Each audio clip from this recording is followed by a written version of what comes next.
that are out there that we can find. But every now and then, one will pop up where one student will say, "Hey, I think we need help with this class," and so that's how that has happened. Now, one of them that was, when I say recent, it's been maybe 6 years ago now, but for me, having done it for 20 years, that seems pretty recent. Right. Was Econ 323. Right. Was a class that many people have to take, and it has calculus in it and economics in it, and so people were asking me, "Hey, you should probably teach this class," and so I started teaching it, and it is well received. So that's an example of how we were able to grow the business. And so what we have to do is, since we're not going, especially now that we've been doing it for this long, and we're at where I am at my age, I'm not going to be interested in moving to another town or anything like that. I was about to ask if you'd ever thought right. about potentially going to Austin, maybe Right. tutoring some. We did many years ago, but not Right. not now. I mean, my wife and I just paid our house off here not too long ago. Made a final payment. That's a beautiful thing in life. Awesome. Oh, yes. But we're set here in town, and so it's been a blessing because we've had 3 kids that went to A&M, and we've been able to be a pretty good sized part of their life while they've been going to college. And so anyhow, that's sort of where we are. But And then just as a last question, what would you say is some of the biggest lessons that you've learned, both in succeeding in your business and also just succeeding in life? Well, one bit of advice that I can give pretty much everybody is that your life is not going to turn out exactly like you think.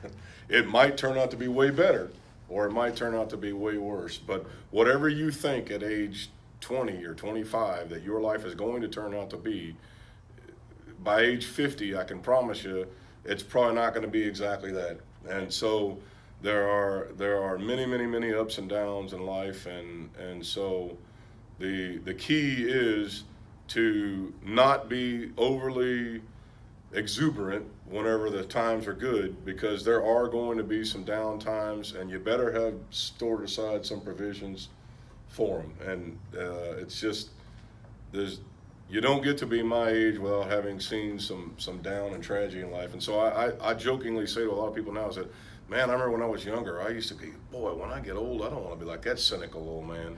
But now that I'm here, you understand why that can happen, because there are so many things that have happened in your life that you've seen that are, to use a common term, just unfair. They don't seem to make sense. That they're not an equitable balance. You're like, how could that have happened to that person and not that person? And or just tragedy. You've seen some real.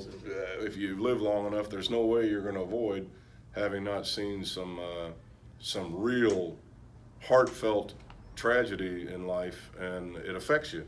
And so you've got to be resilient and be able to roll the punches. So it's never about, in life, oftentimes it's not about how you perform when everything is perfect. Right. It's how you perform when it's not that determines whether you're really going to make it in the long run. I mean, I played football when I was younger, so it's a lot like what the coaches would say. Hey, you win games in the fourth quarter when your legs are tired and everybody just wants to get the game over with. It's how you perform then that really matters a lot of times in life. And so those are kind of the lessons that I would try to get across to people. There's going to be some great times in life, but there's going to be some rough times, and you got to figure out a good system to be able to make it through the rough times, to be able to overall have a successful, happy life. So, Well, thank you so much for your time. all right. Gig 'em and God bless. Right.